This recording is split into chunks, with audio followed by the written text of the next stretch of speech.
هەر لەم یادە مەزنەدا لەم منبەرە پیرۆزەی یەکێتیەوە بە گەرمی بە خێراتنی هەواڵی بەڕێز و خۆشەویست کاک نەوشیروان مستەفا و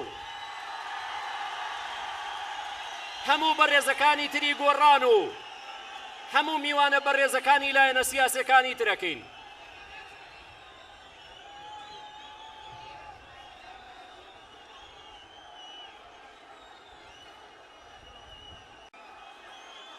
بەناوی هەموو کەسوکاری سەربەرزی شەهیدان و بەناوی هەموو پێشمەرگە قارەمان و دلێرەکانی کە ئێستا لە بەرەکانی جەنگدا پارێزگاری لە سەنگەرەکانی کوردستانەکەن، بەناوی هەموو هەواڵە دڵسۆزەکانی یەکێتی نیشتیمانی کوردستانەوە بە خێراتنی گەرمی هەواڵی گەورە و ڕابەری خۆشەویستی کوردایەتی جەنابی مام جەلالەکەین.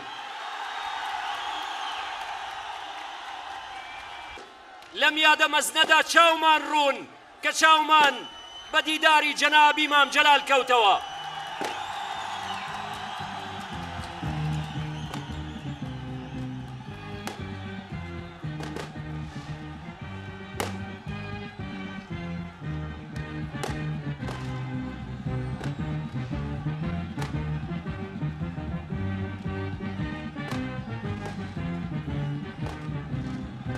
با هەمومان بڵێینەوە من هەر یەکێتی دڵ و گیانمە، ڕێباز و ڕێگای گەشی ژیانمە، ڕێچکە و خوێندنگای ڕێی تێکۆشانە، خەمڵیەی دڵمە، ئازیزی ناخ و جەرگی بە کوڵمە.